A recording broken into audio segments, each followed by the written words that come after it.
Convido você a abrir a Bíblia em Romanos, no capítulo 14. Vivi perdeu a conexão, pode deixar que eu vou indo aqui.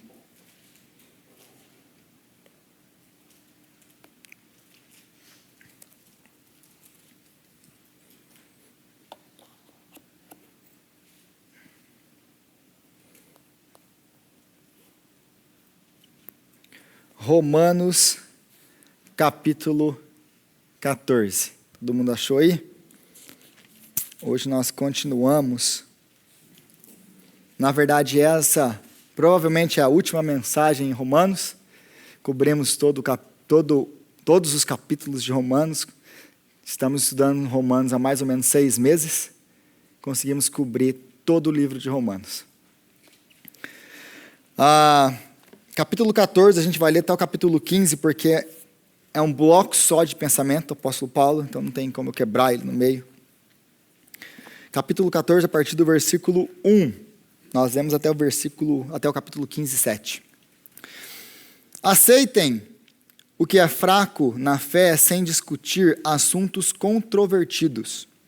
Um crê que pode comer de tudo, já outro, cuja fé é fraca, come apenas alimentos vegetais. Aquele que come de tudo não deve desprezar o que não come. Aquele que não come de tudo não deve condenar aquele que come, pois Deus o aceitou. Quem é você para julgar o servo alheio? É para o Senhor que ele está em pé ou cai. E ficará em pé, pois o Senhor é capaz de sustentar.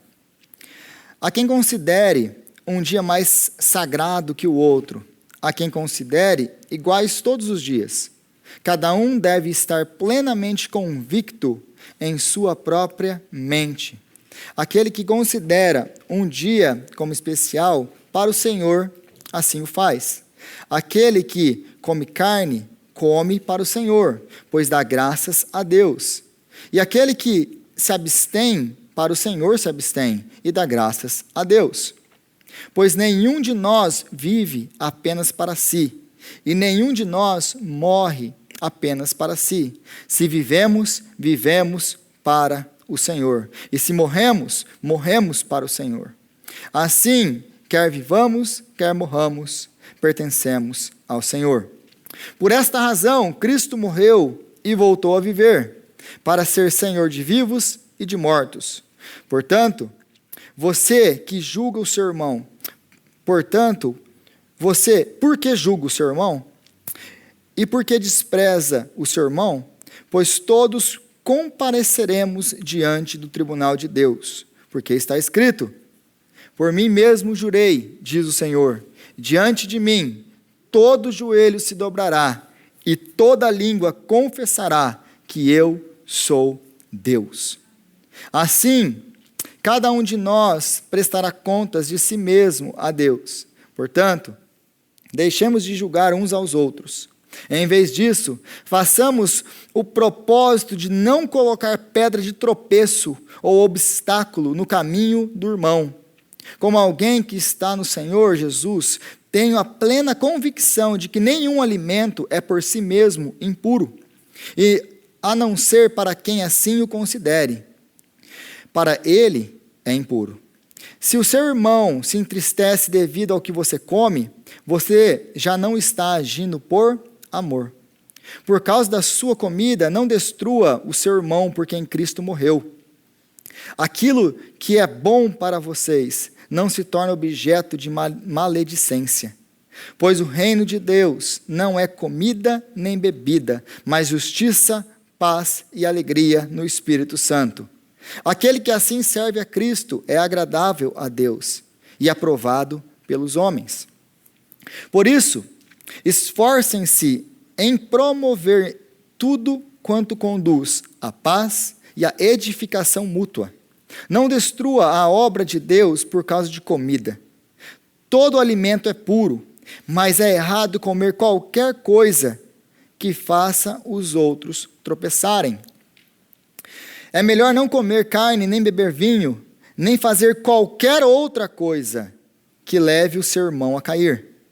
Assim, seja qual for o seu modo de crer a respeito dessas coisas, que isso permaneça entre você e Deus.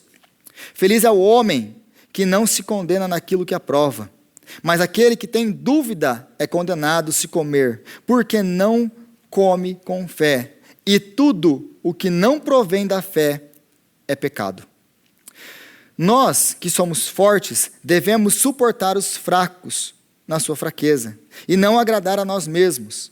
Cada um de nós deve agradar ao seu próximo, para o bem dele, a fim de edificá-lo, pois também Cristo não agradou a si próprio, mas como está escrito, os insultos daqueles que te insultaram caíram sobre mim.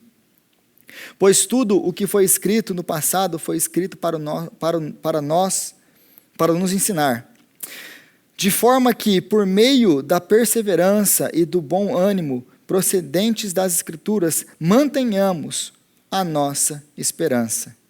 O Deus que concede perseverança e ânimo, deles um espírito de unidade, segundo Cristo Jesus, para que com um só coração e uma só voz vocês glorifiquem a Deus e Pai de nosso Senhor Jesus Cristo.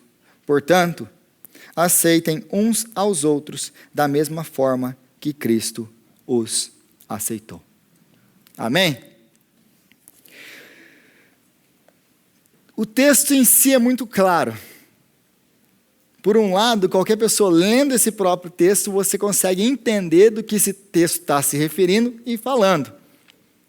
Então, por um lado, eu não precisaria nem pregar o texto. Por um outro lado, esse texto ele é tão rico e tão profundo que eu precisaria, para expandir ele de uma forma completa, várias e várias semanas, apenas nesse texto de Romanos. E essa é a maravilha das Escrituras, porque as Escrituras, ao mesmo tempo que elas são simples, e qualquer pessoa que lê pode entender a sua mensagem principal, ela é tão profunda e tão profunda que teólogos passam a sua vida estudando, às vezes, uma passagem da Bíblia, apenas um livro da Bíblia, e eles nunca esgotam. Chegam ao final de tudo aquilo que se tem para conhecer de um livro da vida. Ela é maravilhosa. Se você tem acompanhado conosco, você tem andado conosco desde o começo de Romanos, nós basicamente quebramos o livro de Romanos, estudamos o livro de Romanos, e o livro de Romanos pode ser basicamente quebrado dessa maneira. Do capítulo 1 ao capítulo 5, o apóstolo Paulo ele vai falar o que é o Evangelho de Jesus Cristo, como eu posso ser salvo em Cristo, como eu sou justificado em Cristo. Justificação é uma das palavras mais importantes de Romanos. Então ele vai explicar o que é a justificação e como nós somos justificados diante de Cristo, como nossos pecados são pagos diante de um Deus santo e como nós podemos nos apresentar diante desse Deus sem culpa. Então ele vai explicar o que é o Evangelho, do capítulo 1 ao capítulo 5. Do capítulo 6 ao capítulo 8, ele vai nos mostrar como nós experimentamos o Evangelho, essa obra interna do Espírito em nós. E ele vai concluir o capítulo 8 com aquela afirmação maravilhosa de que nada pode nos separar do amor de Deus, que é nosso por meio de Jesus Cristo, nosso Senhor. Aí nós temos o Evangelho, a soberania de Deus no Evangelho, do capítulo 9 ao capítulo 11, que nós falamos de eleição, a questão de Israel, nesse plano todo.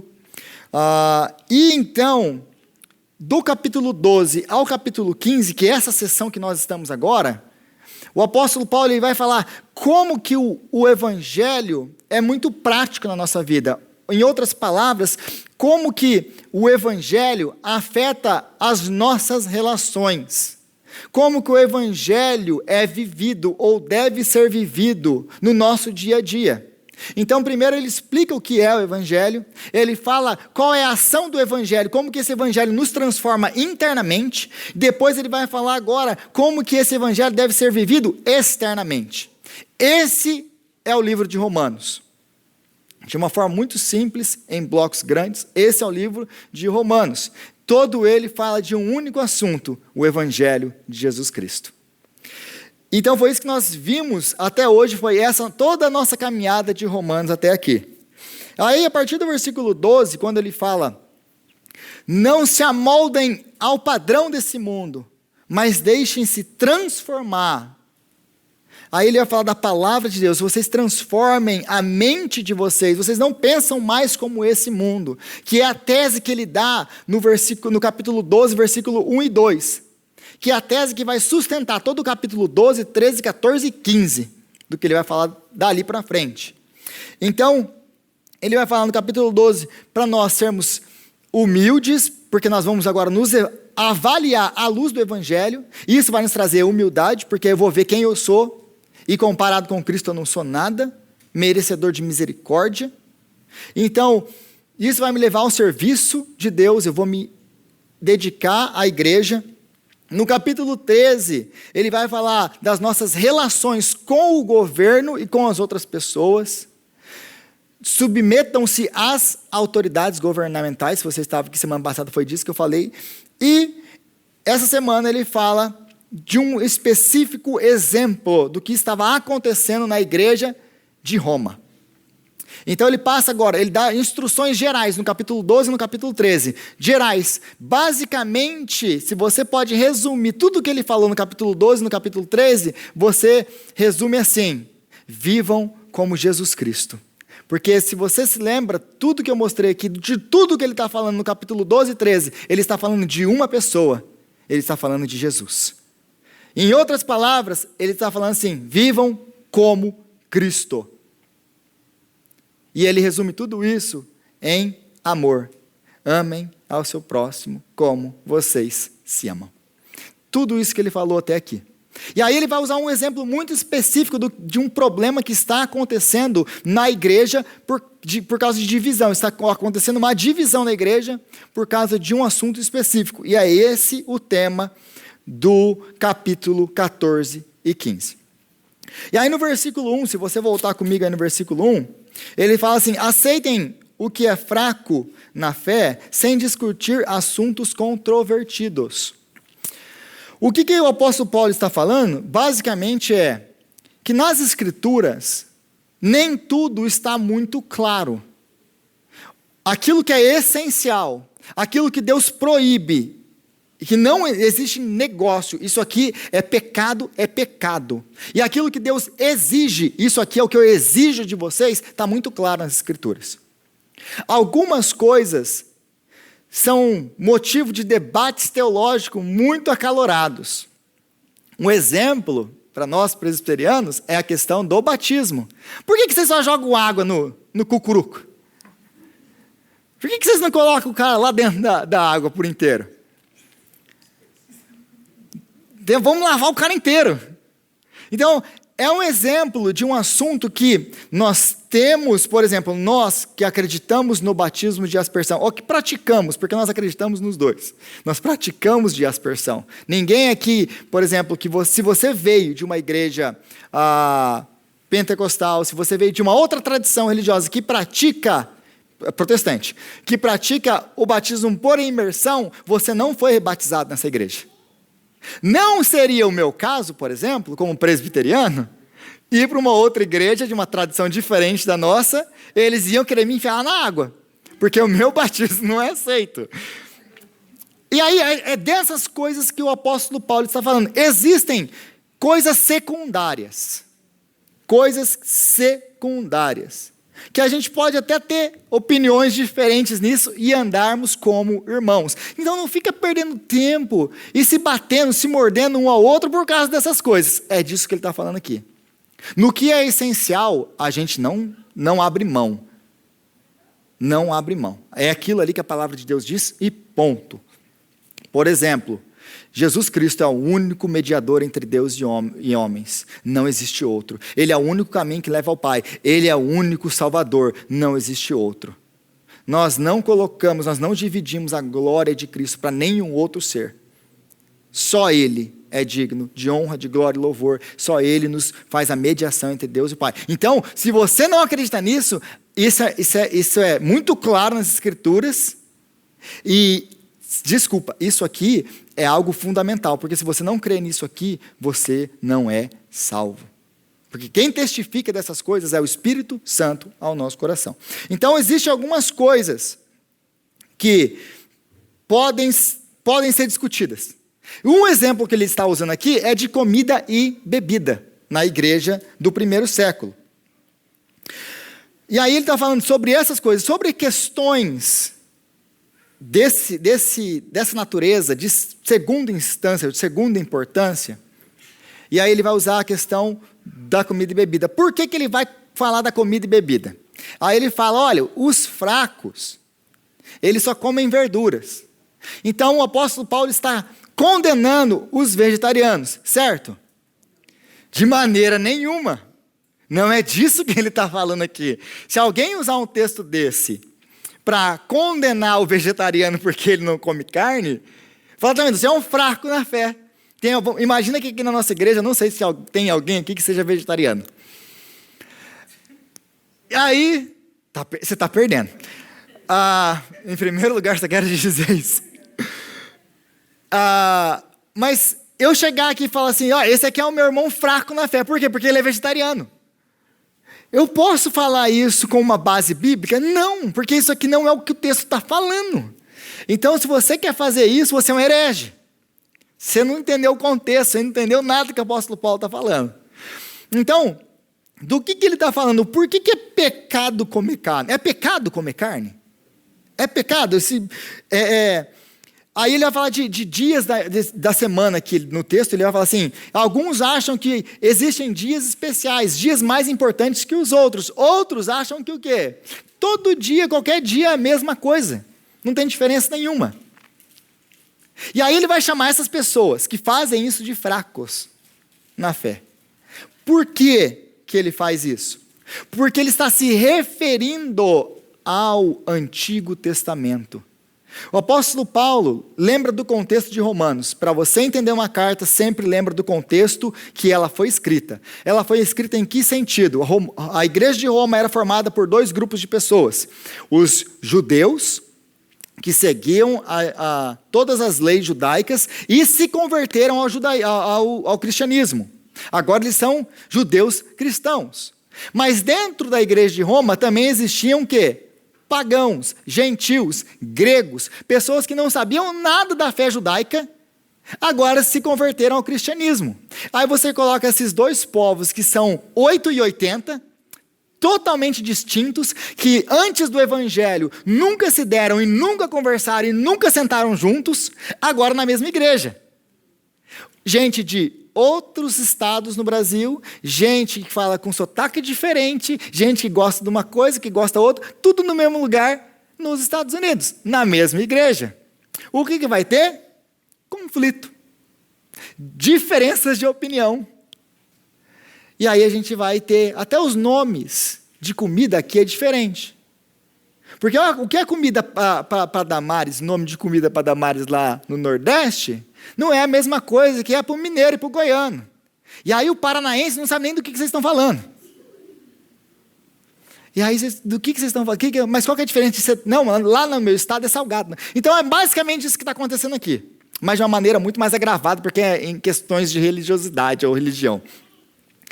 Então, no Antigo Testamento nós temos a lei. A lei foi dada por Deus para Israel. E no Antigo Testamento, se você for ler Levíticos, aquele livro que vocês gostam muito, certo, Edna? Com as leis todas, não coma isso, traz bichinho para ser sacrificado, aquele negócio todo. Aí você vai encontrar 613 leis no Antigo Testamento de Deus, que você tem que fazer. Leis cerimoniais, leis com relação ao Estado, são leis civis. Então você vai encontrar essas diversas leis. Essas leis cerimoniais, Deus ele fala, olha, tal comida vocês não podem comer. Exemplo, judeu pode comer porco? Não.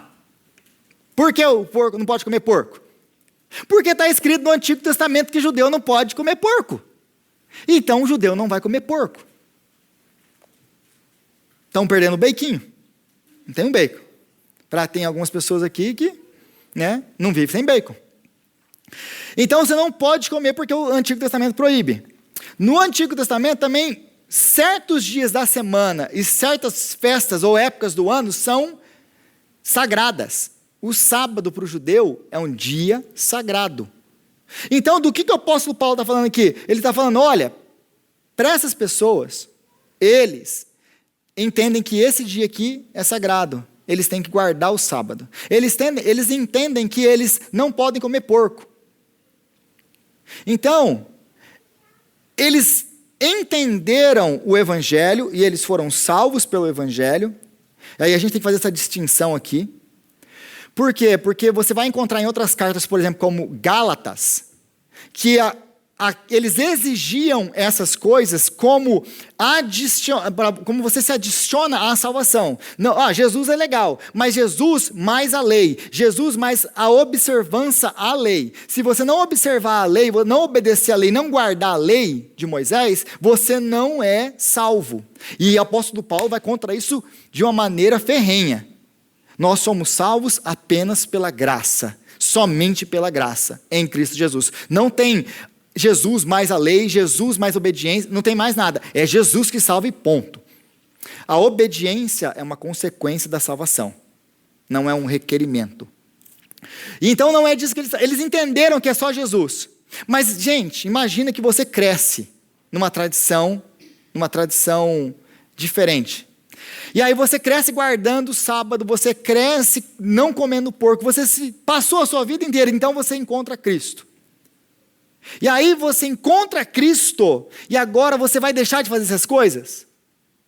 O apóstolo Paulo, ele vai nos falar, deixa o judeu guardar o que ele quiser guardar. Desde que ele entenda que aquilo ali não é para adicionar na salvação, está tudo tranquilo. Então é disso que ele está falando aqui. Eles não entenderam, por isso que eles são chamados de fracos. Por quê? Porque eles não entenderam as implicações do Evangelho. Porque a lei ela foi dada pelo menos por 3 motivos. Para Israel ter a identidade deles, à parte das outras nações. Para Israel, olha, esses aqui são os identificadores da nação de Israel.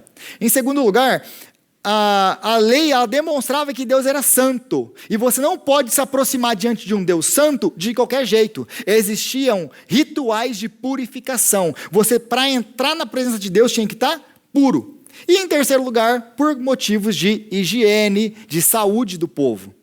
Deus não precisava, há milênios, muitos anos atrás, a explicar, olha, você tem que lavar a mão antes de comer, porque tem germes na sua mão, tem isso, você vai ficar doente. O que Deus faz? Manda só o povo lavar a mão. Lava a mão antes de comer.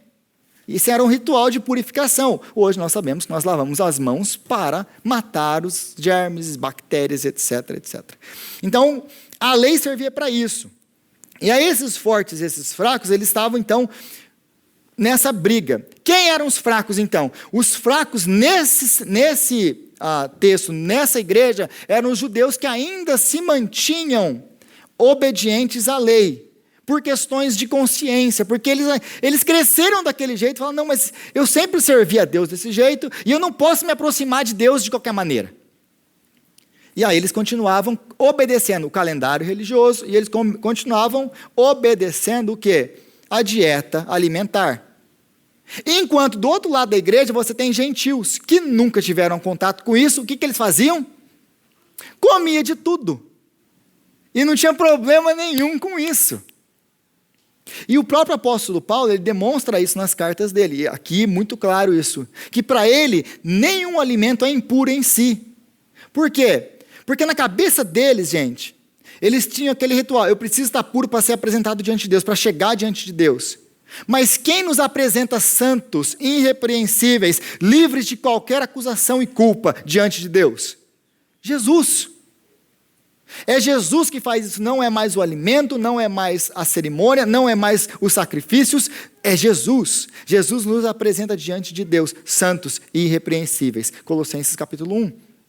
É disso que ele está. Então, os fortes são aqueles que entenderam isso e são livres em Cristo. Eu posso comer o que eu quiser, desde que eu dê graças, desde que eu purifique, desde que eu abençoe o meu alimento. Então, esses são os fracos e os fortes. E aí a gente lê um texto desse, e até aqui fica claro, se você conhece um pouquinho de Antigo Testamento, um pouquinho de contexto, fica claro. Mas como que isso afeta a nossa vida hoje? Porque que a gente não tem, gente, ninguém aqui que obedece lei cerimonial de Israel. Ninguém aqui que obedece calendário judaico. Pelo menos que eu conheço, não. Ninguém aqui deixa de comer o bacon. Todo mundo aqui é a favor, e muito a favor do bacon. Então, como que isso afeta a nossa vida hoje? Como que esse texto do apóstolo Paulo afeta a nossa vida hoje? Porque esse texto aqui ele está falando de uma coisa, ele está falando de polarização, ele está falando de pessoas que se dividem dentro da igreja. É disso que esse texto está falando. E o apóstolo Paulo está usando um exemplo de como isso acontece. Só que no nosso tempo, eu posso usar um outro exemplo. E o outro exemplo que eu gosto de usar, o que eu pensei, o que para todos vocês entenderiam, é o exemplo do liberal e do conservador. Do liberal e do conservador. Porque nós vivemos num país que é polarizado entre liberais e conservadores. E não apenas nos Estados Unidos, porque se você assiste um pouquinho de notícia no Brasil, você sabe que está do mesmo jeito lá, não tem diferença nenhuma entre Estados Unidos e Brasil. Nós temos então o partido dos conservadores e o partido dos liberais. Aqui é assim, no Brasil é assim. E como que funciona isso? Os conservadores são aqueles que falam, não, isso aqui está errado e o que eu estou falando está errado e pronto, acabou. Então, eles acreditam que eles têm o quê? A verdade. Que eu tenho a verdade e que o outro está errado e ponto, acabou.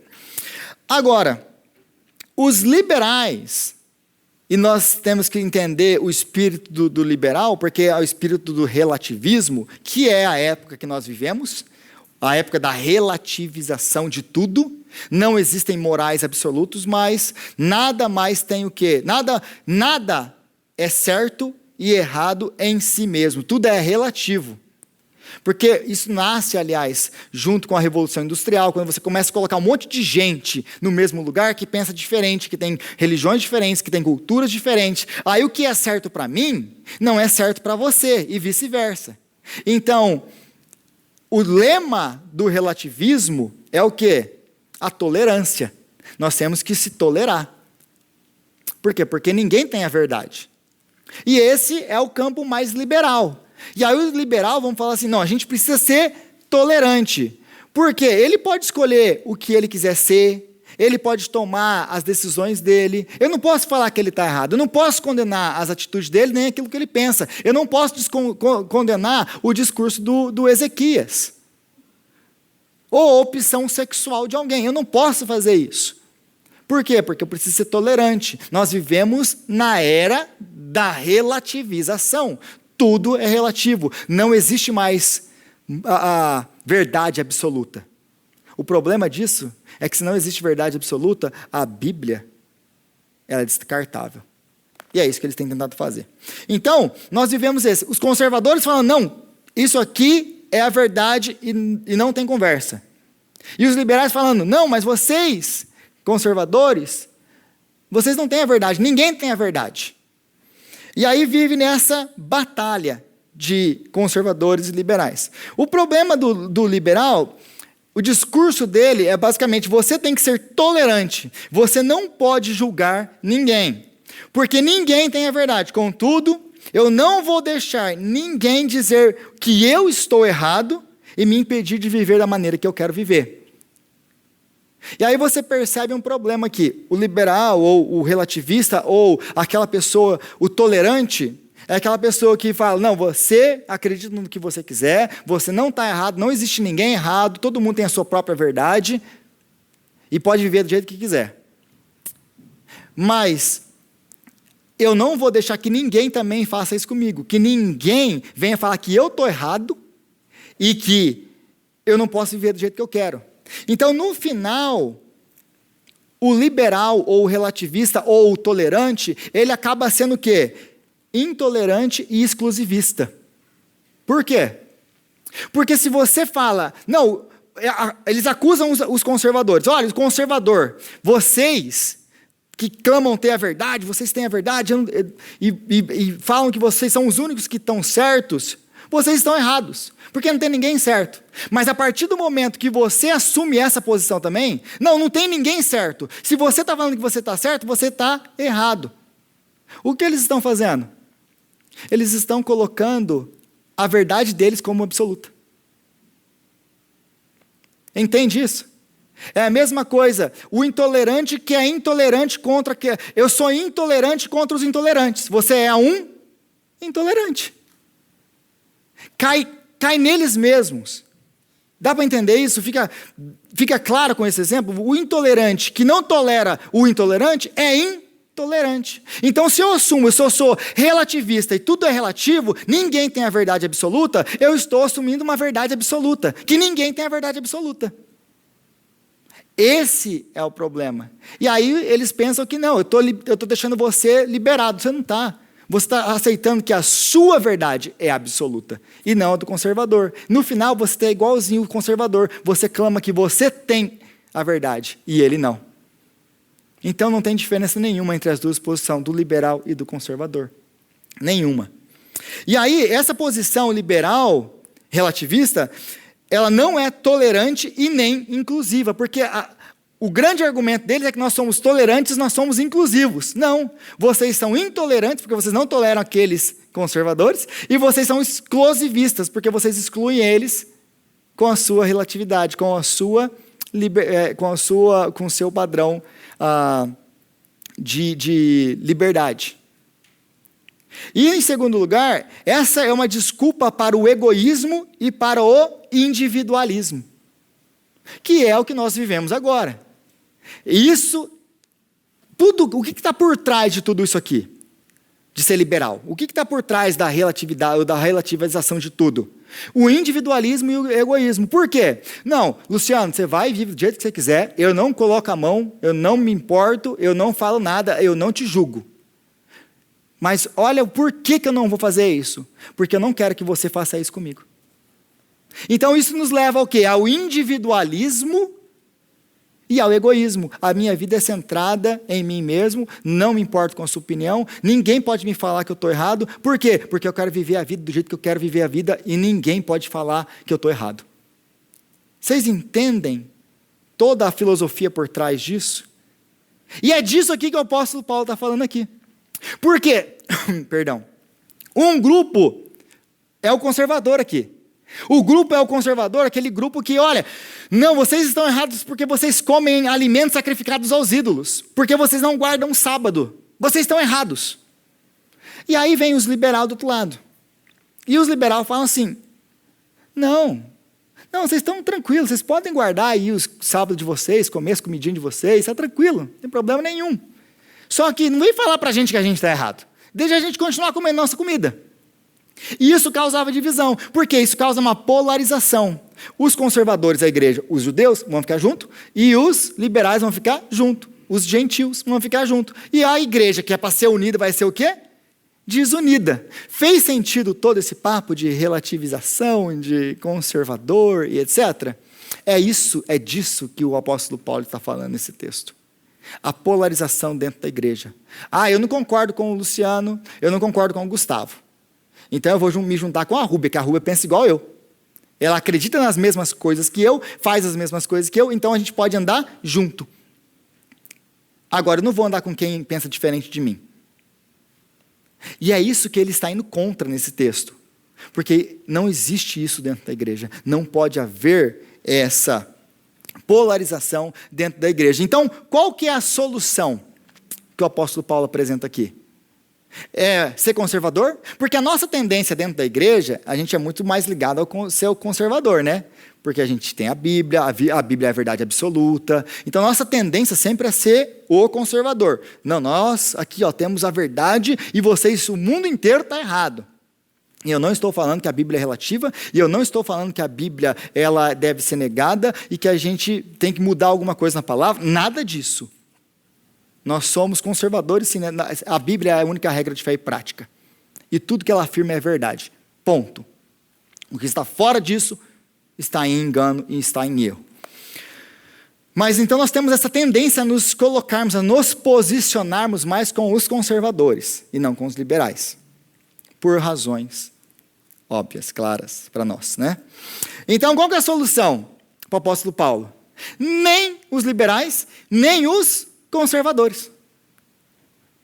Essa é a posição que ele apresenta aqui nesse texto. Nem os liberais e nem os conservadores. Por quê? Em primeiro lugar, Paulo aqui, se você volta no versículo 1, ele fala assim: aceitem o que é fraco na fé, sem discutir assuntos controvertidos. Aceitem o que é fraco na fé. Então o apóstolo Paulo, ele já começa dizendo que tem alguém fraco. Ele já começa julgando e dizendo: vocês estão errados. Vocês não entenderam ainda completamente. Então ele já começa a falar do lado do conservador, fala: olha, vocês aí tá errado. Ele não entra nesse discurso da modernidade ou da pós-modernidade, dizendo que nós temos que aceitar o que os outros estão fazendo e ficar quieto. Ele não aceita isso. Não, a gente tem que acusar e tem que mostrar que está errado. Contudo, ele não para aí. Porque se ele para aí, é uma razão para a polarização. Nós vamos nos separar, vamos criar nosso guetinho e vamos ficar aqui dentro da igreja. E é aqui que ele é diferente, tanto de liberal quanto de conservador. Por quê? Em segundo lugar, ele fala assim, que nós somos obrigados, nós temos obrigação de fazer o quê? De aceitar e de nos aproximar, de suportar. Mas a palavra aqui, no grego, quando ele fala para a gente suportar uns aos outros, para a gente aceitar o fraco, não é apenas aceitar: ah, não, beleza, ele não sabe do que ele está falando. Não é isso que ele está falando. E é isso que ele vai explicar no resto da passagem. É o quê? É mudar toda a sua vida para abrir as portas para que essa pessoa que pensa diferente de você, que não concorda com o que você concorda, para que você tenha relacionamento com ela. Porque existe uma polarização, e é essa polarização que ele está querendo destruir. Sim, nós temos que acusar o que está errado, mas em amor, em graça. Mas não apenas acusar o que está errado em amor, em graça, nós temos que nos relacionar com aqueles que pensam diferente de nós, dentro da igreja e fora da igreja. Eu vou me relacionar com você de tal maneira que eu vou entender o porquê você pensa do jeito que você pensa, o porquê você age do jeito que você age. Eu vou abrir espaço na minha vida para você interagir comigo e eu com você. Eu quero ser seu amigo, eu quero estar com você. Porque eu não vou me separar de você porque você pensa diferente de mim. E é disso que ele está falando. Aceitam os fracos na fé, não é para você aceitar: lá, tem uns fracos na nossa igreja lá, mas a gente deixa eles lá. Não é isso. É criar o ambiente para que eles possam ser aceitos, amados, corrigidos. Porque senão, gente, por que existe essa batalha entre evangélicos e pessoas, e ninguém se escuta, ninguém se entende? Porque nós temos a verdade é a palavra de Deus. E o que vocês importam, o que vocês pensam, o que vocês falam, o que vocês querem, nada disso importa. Sabe qual que é o problema? Porque a gente não quer conversar. Nós precisamos ter uma atitude mais aberta, no sentido de nos aproximarmos, de termos relação com as pessoas, porque é isso que vai abrir a possibilidade da pregação do evangelho. Não é a nossa atitude de: olha, aqui é a verdade, agora aceitem isso e pronto. Nunca foi assim com você. Porque a maioria de nós aqui, quando veio para a igreja, nem acreditava muito nesse livro aqui. Achava até que era meio doideira. Estou mentindo? Achava que crente era tudo doido. Estou mentindo? Esses crentes é tudo louco. E aí a pergunta que fica então na Bíblia, porque no capítulo 14, no versículo 4, 10 e 13, o apóstolo Paulo ele vai falar sobre julgar. Não julgue, não julgue, não julgue. Aí a gente pensa: mas e aí, julga ou não julga? Porque você acabou de falar que ele julgou quando ele chamou de fraco. Sim, ele julgou. Mas a gente vai achar, por exemplo, em outros textos, lá de 1 Tessalonicenses, capítulo 5, 21, que também é um texto do apóstolo Paulo, ele vai falar o quê? Julguem todas as coisas e fiquem com aquilo que é bom. Julguem todas as coisas. Então a Bíblia já nos chama a julgar. E aliás, um dos textos mais conhecidos para aquelas pessoas que falam: ninguém pode me julgar, é o qual? o texto de Jesus, no capítulo 7 de Mateus. Contudo, no mesmo capítulo, Jesus fala o seguinte: pelos frutos os conhecereis. Conhecereis quem? Os falsos. Pelo fruto você conhece quem é falso. Então, como que você vai conhecer o fruto se você não julgar? Então a gente precisa entender o que é julgar. O que eu não posso julgar. E o que o apóstolo Paulo está fazendo aqui eu não posso julgar o quê? A intenção do coração. Porque ele fala claramente aqui, aqueles que deixam de comer, ou que deixam de fazer, ou colocam um dia como especial a Deus, eles fazem por quê? Porque eles querem agradar o Senhor. E aqueles que comem, e que não tem nenhum dia em especial, eles fazem por quê? Porque eles querem agradar o Senhor. Então, tanto um quanto o outro, eles estão querendo agradar o Senhor. E isso aqui eu não posso julgar. Um exemplo muito claro disso. Por exemplo, você tem a Rúbia aqui. A Rúbia vem, toca o teclado. Aí você está aí, nossa, a Rúbia, olha lá o jeito que ela vai no teclado. Ela é muito vaidosa. Eu tenho certeza que ela está indo lá por vaidade. Ela não vem aqui para servir a Deus, ela vem aqui por vaidade, eu tenho certeza. Você pode fazer esse julgamento? É disso que a Bíblia fala. Esse tipo de julgamento você não pode fazer. Porque o único que conhece o coração é o Senhor. Quem conhece a motivação do seu coração. Por exemplo, por que o Rodrigo está pregando essa noite? Porque ele é vaidoso, porque ele quer fazer o nome dele conhecido, ou porque ele ama o Senhor e quer proclamar o reino de Deus? Quem que pode fazer esse julgamento? Só o Senhor. Não está em mim. É por isso que o apóstolo Paulo fala, não julguem. Por quê? Porque nós não temos a capacidade de julgar ninguém. Nesse sentido, eu posso avaliar as suas obras e dizer, as suas obras não estão em conformidade com a palavra de Deus.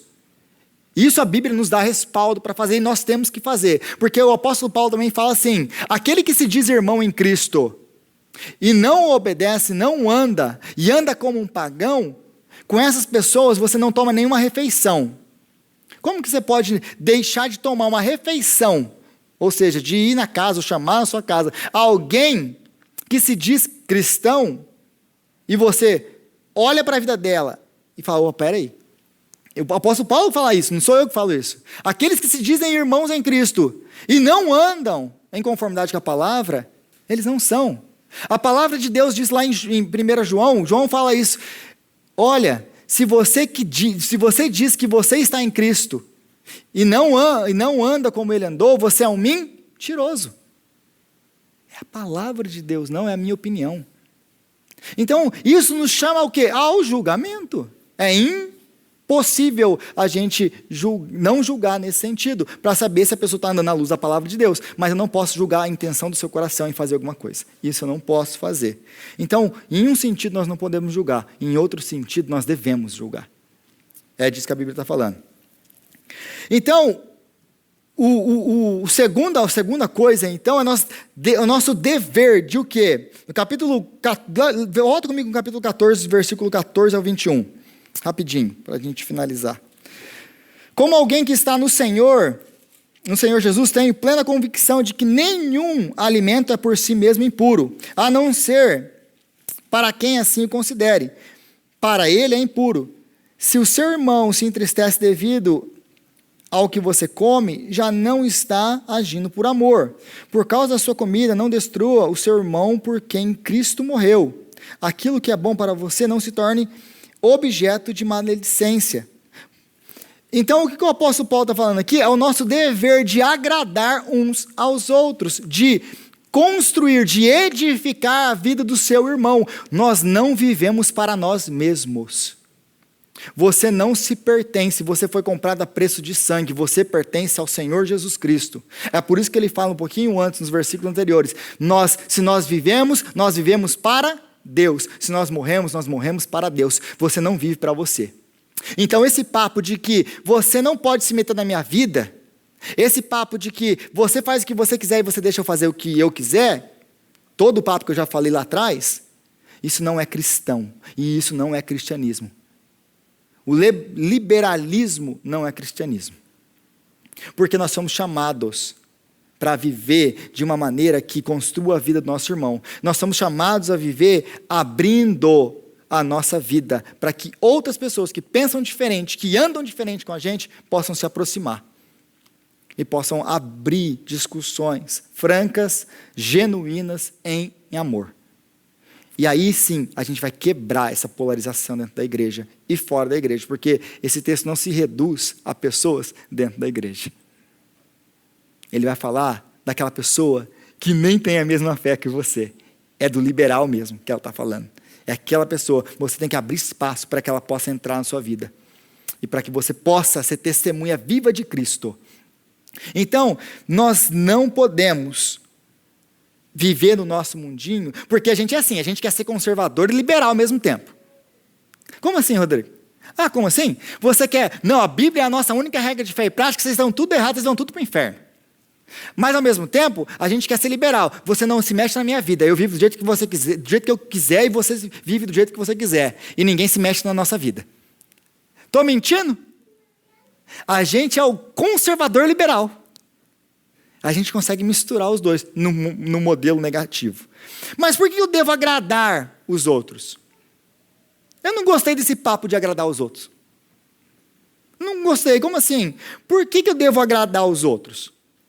Vai para o capítulo 15, versículo 2, e eu encerro aqui. Cada um de nós deve agradar o seu próximo para o bem dele, a fim de edificá-lo, pois também Cristo não agradou a si mesmo, mas como está escrito, os insultos daqueles que te insultaram caíram sobre mim. E versículo 7, portanto, aceitem uns aos outros da mesma forma com que Cristo os aceitou. Em outras palavras, gente, por que você tem que abrir a sua vida para as pessoas que pensam diferente de você, que agem diferente de você, que não concordam com você? Porque se você já tentou ser amigo de gente assim, você sabe o quanto é difícil ter que ficar se justificando e explicando todas as suas posições para pessoas que pensam completamente diferente de você. É por isso que nós queremos viver nos nossos guetinhos, com os nossos amiguinhos. Por quê? Por quê? Porque não existe tanto esforço. Eu gosto de ficar com quem concorda com tudo que eu faço, com o que eu penso. É muito mais fácil. E eu falo de mim, porque eu sou assim, nós somos assim. A gente quer ficar com quem pensa igual a gente. Mas o chamado é para vivermos com aqueles diferentes de nós, que aliás pensam muito diferente de nós, e adequarmos a nossa vida à vida deles, para que eles sejam convertidos, para que eles conheçam a Cristo. Mas eu não gosto disso. Por que eu não gosto disso? Porque eu não quero sair da minha zona de conforto. Mas o problema é que a Bíblia nos exorta a isso. E por que a Bíblia nos exorta a isso? Porque Cristo fez isso por nós. Ele saiu da glória dele. Ele desceu para viver no meio de pecadores. E estava todo mundo errado, não tinha um certo. Ele se adequou a toda a sua vida. Para o quê? Para te trazer para perto. Para que você pudesse conhecer o Pai. E ele adequou tanto, ele mudou tanto, ele fez tanto, que ele se entregou numa cruz. Por sua causa, por minha causa. Quem é você para não aceitar alguém? Quando Cristo aceitou você. Ele, lembra gente, no capítulo 12, tudo que o apóstolo Paulo estava falando aqui, no capítulo 12, era sobre Cristo. No capítulo 13, tudo que ele falou ali era sobre Cristo. No capítulo 14, no capítulo 15, mais uma vez ele está falando de uma pessoa, Cristo. Porque ele é o exemplo que cumpriu tudo isso aqui. Ele não foi nem liberal nem conservador. Ele veio e acusou, tá tudo errado. Mas ele acusou em amor. E ele se adequou para que esses que estavam tudo errado pudessem ser feitos certos diante de Deus. Então, se Cristo nos aceitou, quem somos nós para excluir aos outros? Quem somos nós para entrarmos em polarização? Vamos quebrar as barreiras, porque essa é a única maneira com que o Evangelho vai ser proclamado em louvor de maneira genuína. E então, saberão que nós somos discípulos de Cristo. Porque, lembra do que Jesus disse, eu gosto muito desse versículo, que ele diz, o mundo saberá que vocês são meus discípulos quando vocês se amarem uns aos outros. Isso é amor. Isso é amar um ao outro. É abrir espaço. É falar em verdade, está errado. Mas eu estou com você aqui. e andar junto e fazer propositadamente caminho para que possamos andar junto com pessoas que pensam diferente de nós, sem polarização. Amém. Senhor, nós te agradecemos, ó Pai, pela tua palavra e te pedimos graça, Deus, para viver isso, porque nós confessamos diante do Senhor que o nosso coração é mesmo, Senhor, querer corrigir os outros, mas não querer ser corrigido. O nosso coração, Senhor, é andar com aquelas pessoas que nós gostamos. O nosso coração, Deus, é andar com gente que concorda com a gente. E excluir e marginalizar as pessoas que não pensam como nós. E começar a taxá-los com um monte de nome, em vez de amá-los e abrir caminho de conversa com eles, para que eles possam conhecer o Senhor através de nós. Então perdoa-nos por todas as vezes que fizemos isso, e nos ajuda, Senhor, nos dá graça, Senhor, para viver o Teu Evangelho de forma genuína, a impactar as pessoas ao nosso redor, que pensam diferente de nós, e dentro da nossa igreja, a termos bons relacionamentos com pessoas diferentes de nós, dentro da nossa própria igreja. É o que nós te pedimos, em nome de Jesus, o nosso Senhor.